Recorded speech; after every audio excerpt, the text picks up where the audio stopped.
Thank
you guys for coming, first of all.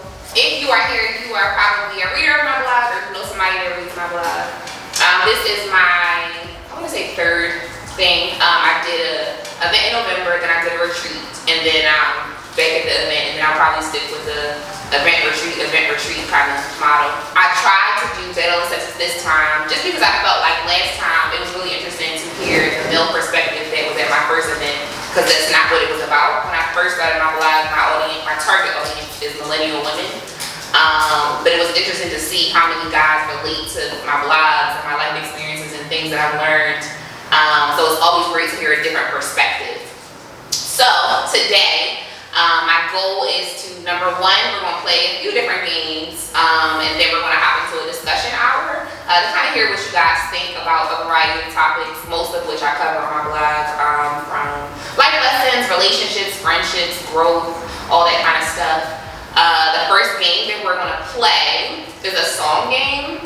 So there's 10 songs. Everybody's going to get this paper. There's 10 songs. You want to hear a piece of this song though, right? Just a piece, not a whole genre. You won't get like 10 seconds to write down what the song is. Now these songs are like a mix of things that your man might listen to and things that you might listen to. We're going to do the 10 songs, and then the person that has the most correct when we're finished gets a gift.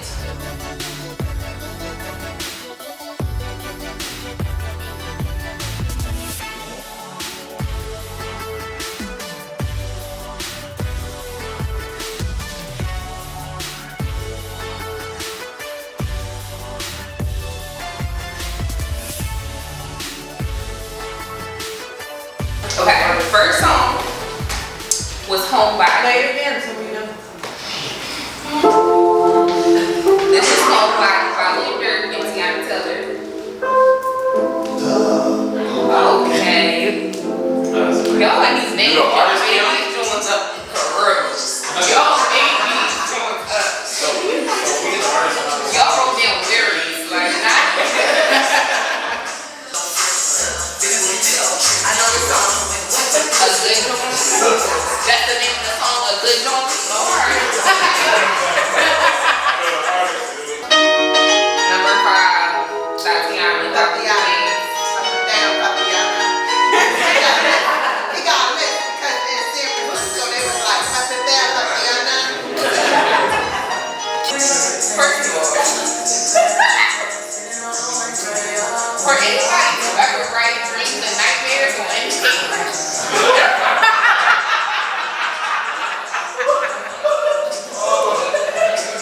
the Star Spangled Banner, no.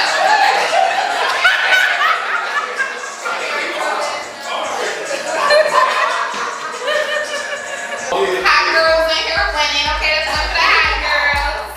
I had a little scoreboard over here somewhere. I don't know where it went though. But that's one for the hot girls though. Make sure y'all get it. Okay, so for the next one, it's called Great Minds Think Alike. This requires guys to play as a team and requires the girls to play as a team. Now what's gonna happen is, I'm gonna give you a category, right? We'll say the girls are going first. I might say, all right, give me luxury cars. The girl has to write down her top 3, well, 3 luxury cars she knows, whatever. The guys, go ahead, girls can't guess on her turn. Guys have papers. Y'all have to write down luxury cars, right? Y'all only get to write down 2 on your paper. Y'all get a point for every car that y'all get right that is off her list. And that's a round, and then it switches. So then the guys go, and they have to guess what's on your list, okay? Yeah, you need to have the work, sis. Don't be, cause he has turned your bed. I know, he gets cheap. I'm sorry. So the topic is a popular television show. Wait, like right now? Yeah. The whole thing is I just want him to know what's I'm about to write, right? Yeah, so you write your script, and y'all start writing your 2.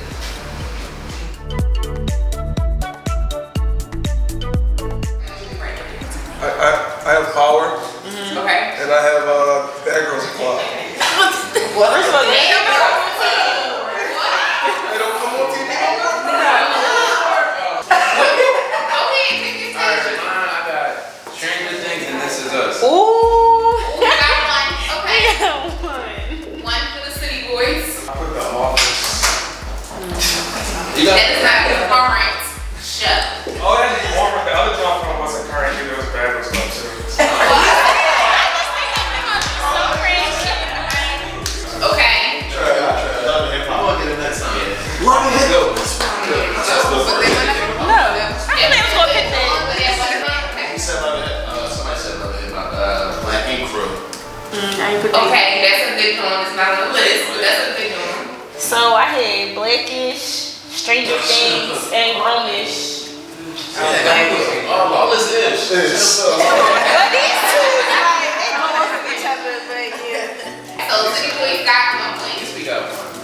It is the boys' turn now. A movie title with the word love in it.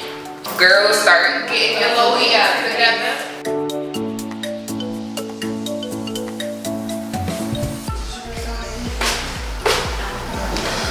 So weird. Okay, I'm gonna put that on. Yo.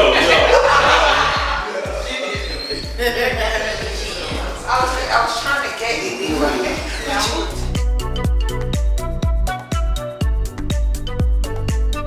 The ladies got a guess. I put Love Jones. Okay. Sorry. I had Love Basketball and Love Plus that day. Either one? No, sorry. Well, I put Love Jones. You don't see that one? You got Love Actually on there. No, that's a good one. Are those all the guesses? That's it. That's it. All right. Okay. What do you have? I had the Love Bug. Deadline between love and You said start. No, you said start. You said No, I said. That's what everybody got Love Jones. No, I'm saying a movie title with the word love in it.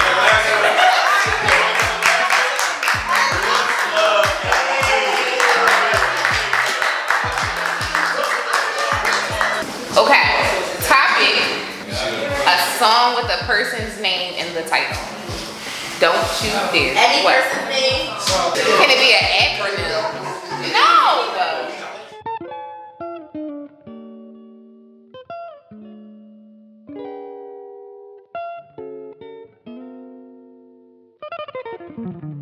What y'all got, city boys? They ain't confident. Look at their face. I got Tony Barcelona. No. Okay. That was a good guess. No, it wasn't. Oh, Sheila. You know the party song. Oh, there's a party. We got one. No. Nicki by Logic. And Kurt said Charlene by Anthony Hamilton. What else we got? That's it? That's Drake. Okay. Share your guesses. The first one is Blue by Beyonce. Dirty Diana by Michael Jackson. And Roman's Revenge by Nicki Minaj. That's a good song. It's a name. What's the score right now? What's the official score? City boys won. Hot girls zero.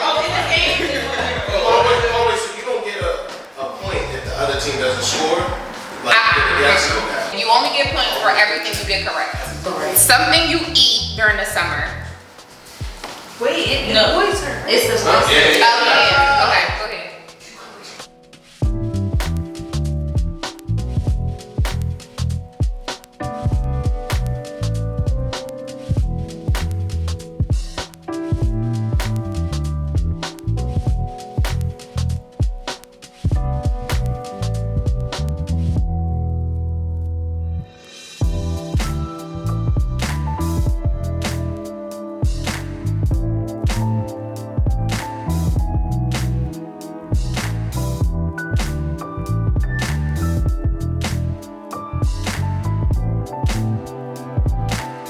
What we got? What you got for you? Oh, wait, I'm going to say it. Wait, right there. Go ahead, say it. It was things you needed something, right? Yeah.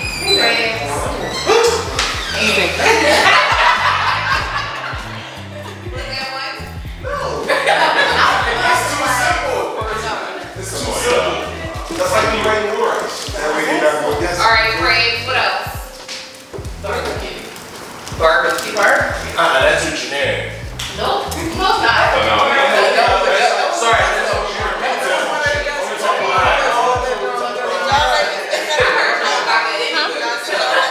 No, ladies in the back don't have no guesses? Yeah, ice cream or frozen yogurt.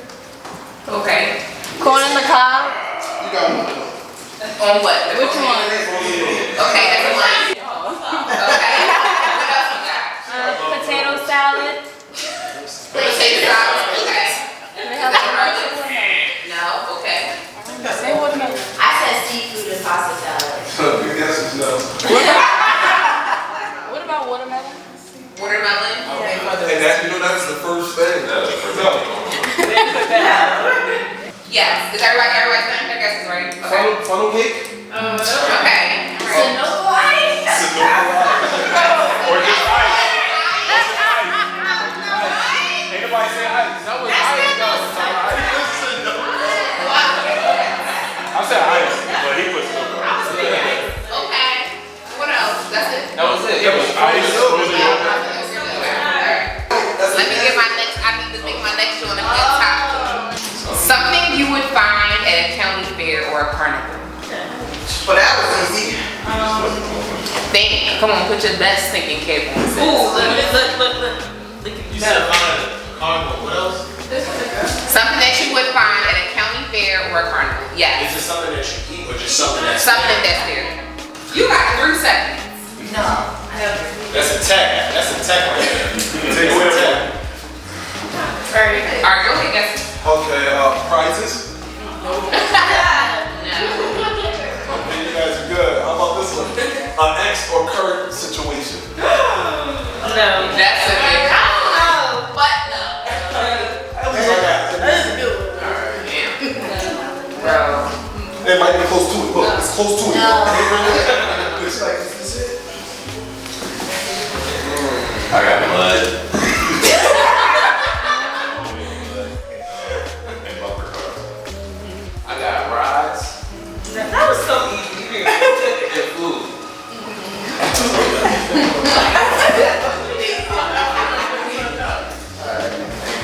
I put balloon animals. You said what? What was that? I got turkey leg. Okay, it's coming here. We had turkey legs. All right. Dippin' dots. I like Dippin' Dots. That's all. We ride on you. Deep fried Oreos. Yeah. They good. I've never had that. All right, okay, we gotta show you this. All right, we put a couple dirt and powdered sugar.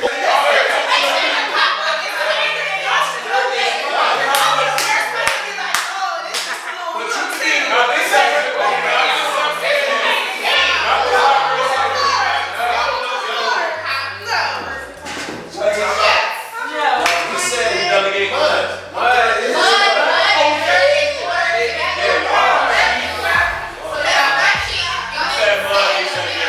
No, time out, because the current situation don't mean y'all in a relationship.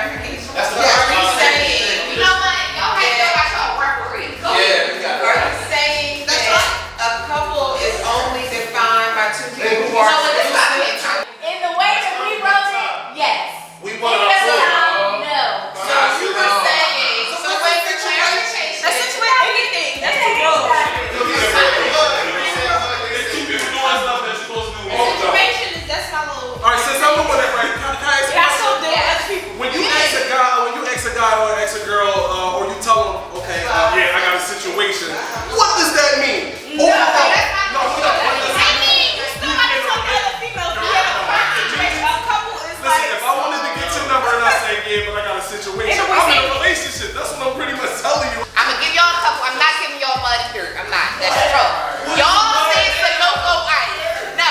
If y'all can say Sunoco ice, no. We really had ice. They just put Sunoco ice in it. No. No. I'm saying Sunoco ice on the thing. Y'all, that's what y'all had. I'll give y'all a couple. Nobody's Right. So y'all not getting the points. Okay. So boom. So y'all can specify Sunoco ice. We can specify that. But I'm gonna give mud and dirt, right? But I'm gonna give y'all a couple. Okay, you got the city boys, they point, right? As soon as we start talking about All right.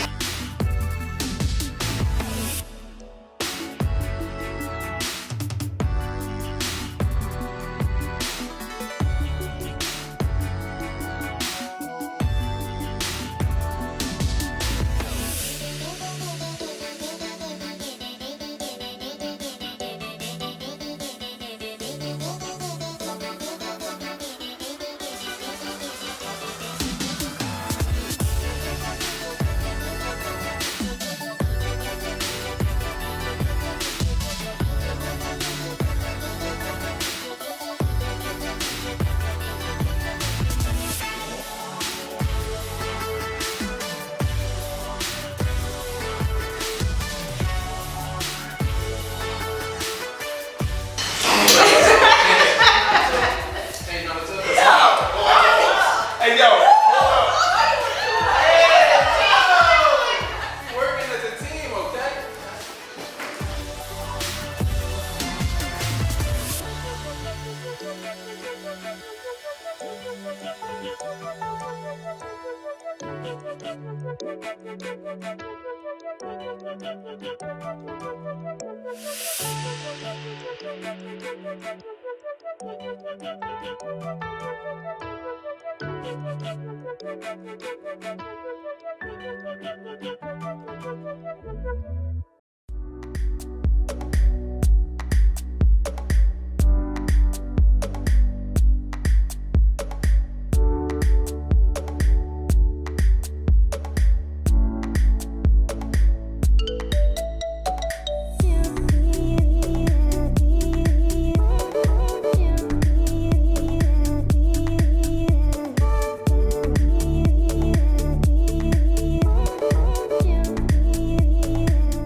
lessons that you've learned in your growth season?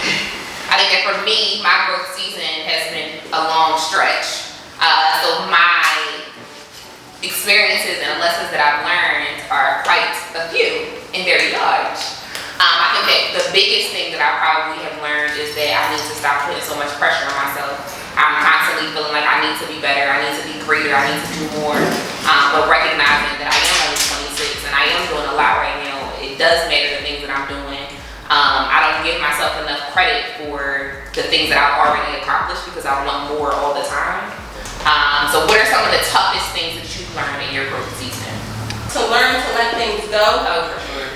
Whether it's just like a difficult conversation I had with someone or something that happened with my job or like within my life personally. One of the things that I've been currently doing and helping me like grow in that area is just like talking to somebody. So like I recently like seek to like go to therapy and stuff like that just to help me work through things. And just like being thankful for the next day. This is like the next day to get it better, next day to like make more mistakes if that's what's going to happen, and just like you said, not be too hard on myself and let things go. Some things that I think about is just being patient and really just having trust in God, because just like you said, a lot of things, like you see a lot of stuff on social media or like you try to compare what you have going to maybe somebody that's been doing something for 20 years already, so it's just like you're not going to be like necessarily on the same level. So just having patience and knowing that like things is going to turn out how it needs to. Trust in the process. Gotta trust the process.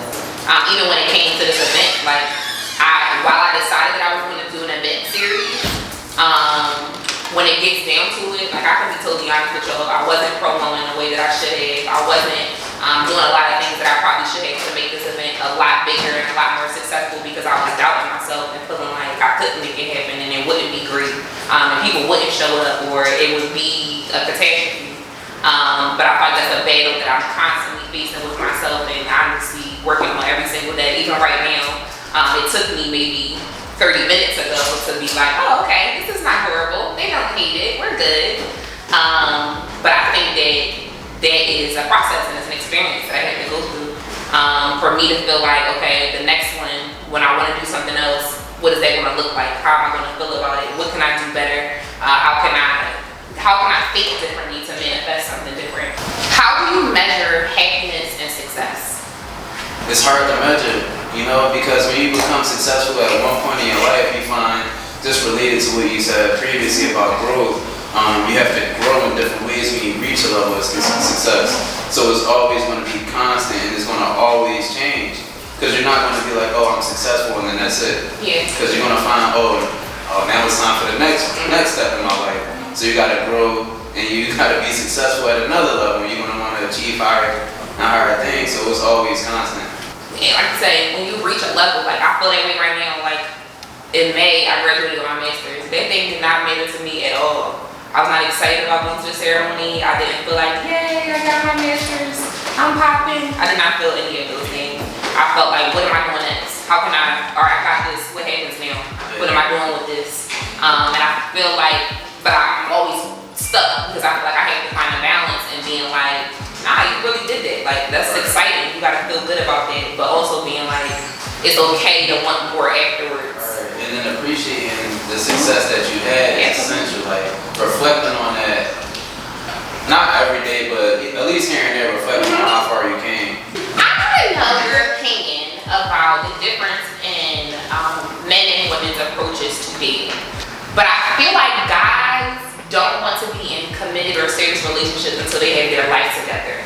Whereas women, we want to be with you and grow with you. We don't care where you at, what you got going on. We willing to go through the trenches with you and experience because we believe that it'll get us closer, whatever. It makes the dating pool really shallow because if every guy that you meet is working on doing whatever he's doing before he can be in a relationship, and I'm ready to be in a relationship right now, I'm never gonna be in a relationship. I'll be 35 before I be with somebody for real. I made sure that my stuff is together. And being younger in my 20s, yes, I tried dating people that weren't quite on my level and wanted to grow with them. Don't date projects. You don't have time for that. You want to date somebody that can meet you on your level and then y'all grow together. But I think women, we just love the idea of saving people, and that's not our job. I respect a man that's like, you know, I'm not right now. Let me get myself together so that when I come to you, I can come correct, and then we can go from there. Because you know, when you're really with somebody, it's okay to grow together, but if they're not meeting you on like some type of common ground, it just leads to like arguments, confusion, resentment. Like, it's not fun, and I'm just speaking from experience. So first, how do you define somebody that is a project versus somebody that you can grow with? Versus growing, like if you know what you want to do, but you're just like starting out, and it's not like, you know, if you're starting a business, the first few years you're going to take losses.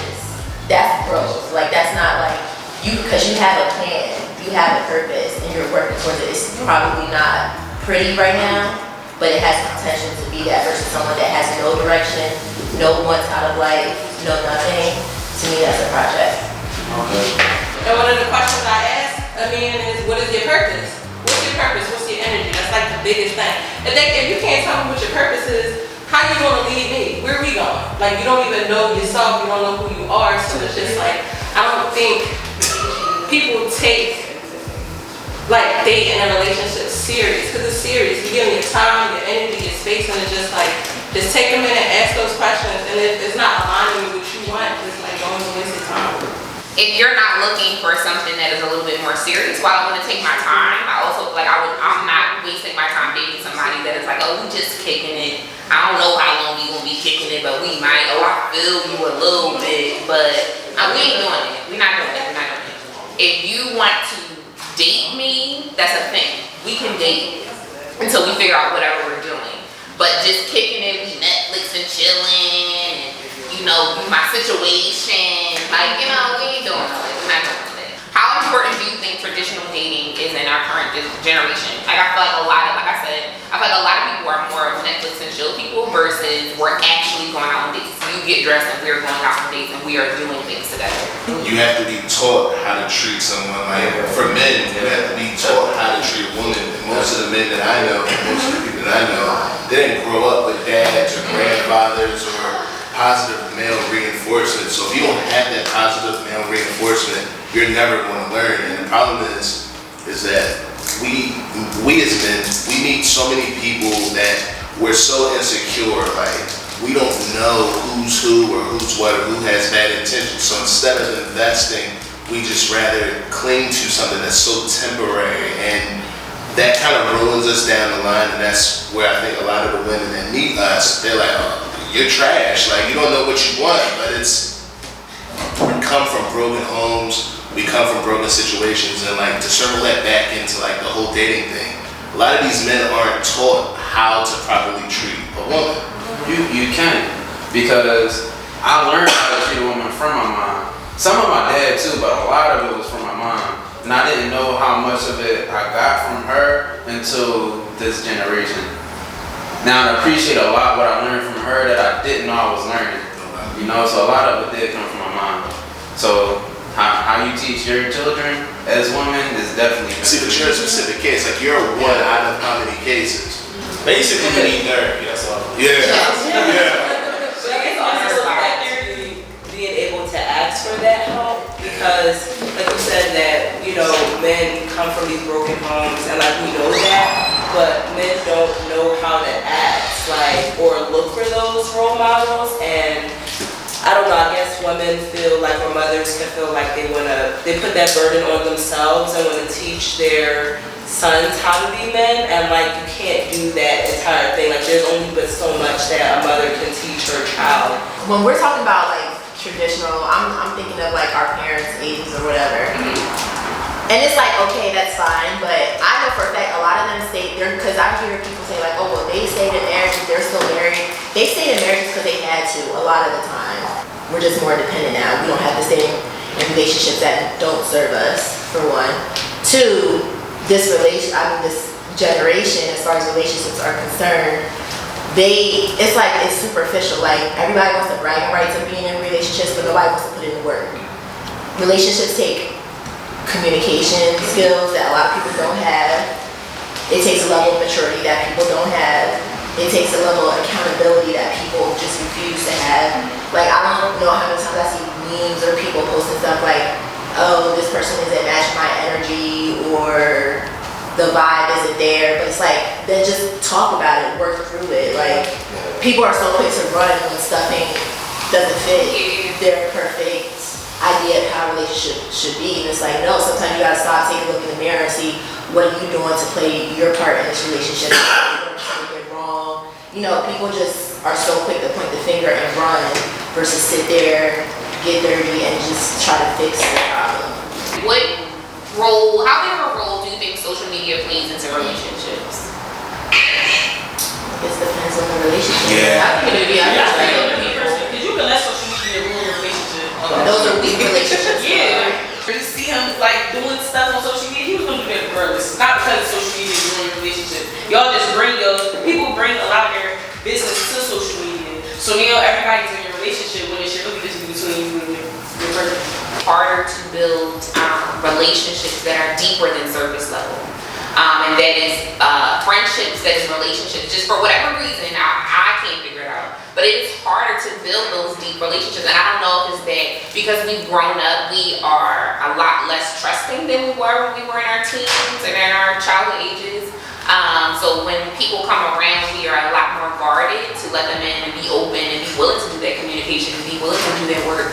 But I feel like that contributes to why a lot of relationships don't work, why a lot of friendships don't work. Like I feel like I know so many girls that are like, oh, this is my bestie, this is my sis, for like 3 months, and then after that, you don't know the girl, you don't talk to the girl ever again, you don't want to hear nothing about her, you talk bad about her. And even in relationships, like I feel like you meet people who date, you might talk to them for a little bit, and then it's over. That's it. Whether it's because they ghosted you, whether it's because you decide they got on your nerves, or whatever it is, I feel like those long-lasting, deeper connections are hard to find in this space. Like when I met my husband, like when I first met him, you know, like that talking stage, and I was like, man, I don't really want to get to know nobody, because it's hard work. I mean, I don't know nobody's favorite color, what their favorite restaurant is, what their favorite food is. Like, I don't want to do none of that. But he was so nice, and you know, was just like, you know, maybe I should like take a chance. But like he, like made me aware of, you know, like, you know how to be so mean to me all the time. Like, I ain't do nothing to you. And I'm like, What do you think the most important thing is to make a relationship successful? Open communication. Because you can say things and kind of mean something else, but like being genuine with what you're saying. You don't hear what you never reveal. So if you with somebody, right, and you got this ego and you don't want to say certain things, and you have insecurities and you keep them hidden, you don't bring them to the light, there's nothing going to change. That's what causes a lot of relationships to end, because you never speak on things. Safe space, because when you have a safe space, it's easier to communicate. And I feel like when you don't have that safe space, you got those situations where female is upset, guy asks, what's wrong? She says, nothing. Because there's no safe space for her to communicate her feelings, or vice versa. As partners set up a safe space for each other, the communication will flow and everything else just comes with it. I date people that say they have friends that are girls or that stay sis or something like that. It's annoying to me because in my personal experience, that has never worked out for me, and I know what has happened to me when I've tried that. So for me, that's also something that I'm working on all the time. A lot of the times when men or women are like friends and they get into relationships, the person's partner gets upset or gets jealous because there's no clear set of boundaries. Boundaries, that's a good word. I don't know what those boundaries may be, but like, you know, specific to like that friendship, you gotta know like, you can't hit somebody up at 11 p.m. and be like, yo, what you doing, you coming out? Like, Hello. nah, I can't come out tonight, like, what you mean? But I think those boundaries are important to set. Boundaries. Go get Jess. You have to follow it because your husband said something. well, no. So my best friend is, well, you know Cody, but my best friend is a male, and he, you know, we never like discussed like boundaries of our friendship, and it never really had to be discussed, but like he doesn't call me at 11. You know, if Cody and I are going somewhere, he'll be like, you know, Roy is invited, and if Roy not doing overtime, he'll come and hang out with it. But then sometimes Cody will have our times where it's just Cody and I are going out and we're catching up on whatever it is. But you know, Roy knows Cody, he's met Cody, you know, they've hung out and done their own thing and they formed their own friendship. So I feel like if you don't have a jealous partner, well, I mean, you know, we all can have our own little jealous tendencies. But Roy isn't overly like, oh, don't talk to that guy, or, you know, or that guy was looking at you, like, you know, just weird, like, controlling things versus, you know, versus being like actually concerned about, you know, someone being around your significant other.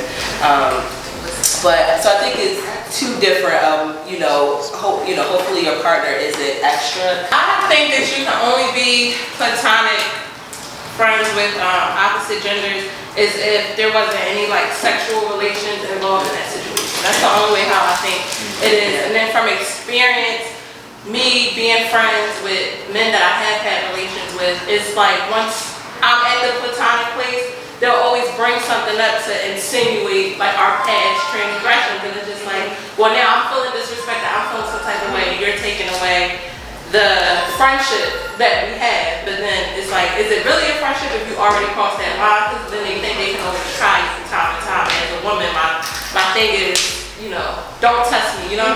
So it's just like, I think that's the only way you can be platonic friends with the opposite gender. How do you separate friendships from acquaintances? I think different people serve different purposes in your life. And I have people that I can call when I'm able to go out, have fun, not really, you know, just be out, be cute, whatever. I look at those people as like acquaintances.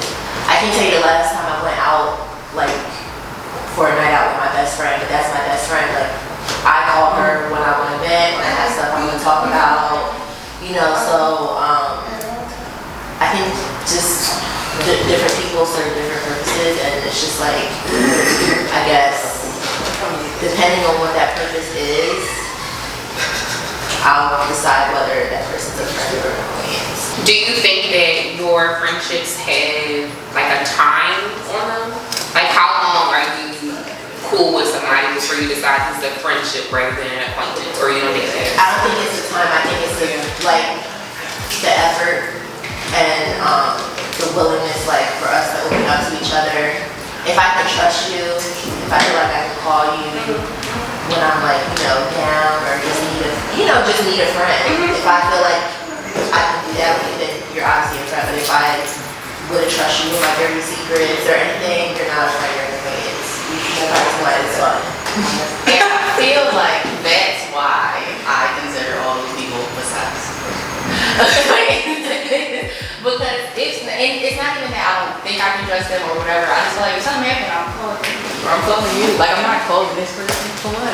Like, I don't share anything with my friends. I don't share anything. Well, that's you. You have a problem. Like, we're not talking about you specifically because we know that you have a problem. You have made it clear that your sisters are the only people that you're ever going to talk to. I'm talking about people that actually want friendships with people. Like, how do you build that? Like, I feel like even now when I meet people, like, I just moved back home. So I was living in Baltimore for 8 years, and I just moved, like, officially back home. Even though I'm here all the time, I officially moved back home. But even there, like, I feel like the relationships that I built with people are like, we not friends. Like, even if I've known you all those 7, 8 years, we not friends. Like, I feel like there's maybe 1 or 2 people that I feel like in all of that time, they're my friend. Even if we went out all the time, even if we worked together, even if we've been over each other's houses, we met each other's parents, we've done all that stuff. I only feel like there's maybe 2 people that I would be like, that's my friend. Because even now that I'm back home, I'm like, there's literally maybe 1 or 2 people from all those people that I've met or I've been cool with that I would speak to now, or I would make the effort to still see or go down there and visit. And I don't know why that is. Like, it's not that I don't want the friendships, because I do. For whatever reason, I just feel like when people give off a certain vibe, I run with that vibe. Okay, you're just good for, like you said, certain different purposes. You're good for when I want to go to a happy hour. You're good for, I'm gonna go shopping. You're good for, if we go out, I know you're not gonna be the kind that be like, I had this down to the penny. You're good for, like, I feel like you gotta have different people. You gotta have different people for different things. It is sad, and that's why I feel like I want to build like deeper connections with people, but I don't know how to do that. If you're not meant to have a deeper connection with that person, then so be it. Like you said, everyone serves their purpose. So maybe that person is not meant to have a deeper connection with, and that's just your happy hour with it. That's fine. I feel like you don't have to have deeper connections with friends all the time. Is not meant. Like, I feel like a lot of people are pressured or think that because they want more friends, they're supposed to find deeper connections to that they already have. But I think if you have a solid 3 people your whole life, then you have a solid 3 people, and that's all that should matter. I feel like, okay, for whoever that I'm used to people in their life, like if I'm only good for going to happy hour or like, when you want to tell me your deepest dark secrets, how would you know if I'm a good friend to go shopping with if you never invite me shopping?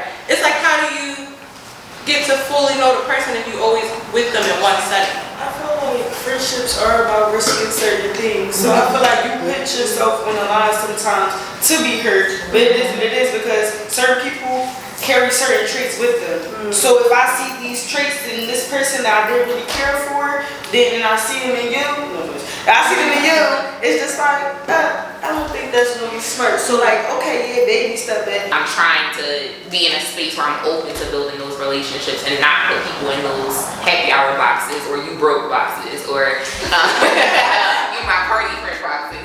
Like, I'm trying to do something a little bit different. I'm just thinking about the friendship thing as an older person. As an older person. Seasoned. Very well. We've been best friends since we were 12 years old, right? And so our connections and family connections are so intertwined that it's family at this point. I don't feel the need at this point in my life to have a whole bunch of friends, but I do have a lot of groups of people that I hang out with. And And now I look for people who can provide wise counsel in different areas versus just somebody to kick it with. I have a lot of people that are really fun. We had a friend when we were younger that was a blast to party with, but she just lied all the time. Like she was always late, she wasn't gonna come. And we liked her, she was fun, and it was a good time. But as you get older and start thinking about the more serious aspects of your life, people who can provide wise counsel and add some benefit to what you're looking for are the people. And I'm now at this point wondering, are they really friends? Friendship has changed and has the potential to change and evolve as you get older. It does. It definitely changes. But you should be able to call your friends your family. I call all my friends my sisters. So that's like, if you can't say that's my sister, you can bring them to your house and treat them like family, then those are my friends. No, for sure. My mom always said, if you never came to my house, you're not my friend. She said that all the time. If you ain't come to my house, you ain't my husband, you ain't your, that ain't your friend. Alright, okay, sis, alright. So that was our discussion piece. We also had vendors here. I didn't get a chance to introduce, I just realized that I didn't do that at the beginning. We had a mirror here. She got her lashes popping. She's a makeup artist. She has some of her stuff there on the table. We have Monique Elise here. She is an author. She has some of her amazing books, The Limits of a Damsel, on the table there. And t-shirts. Yes, t-shirts. We have India here with Urban Glow Cosmetics. She has a variety of products which are all natural, which is really dope to me. That's why I wanted them to be here. I'm really about supporting girl bosses.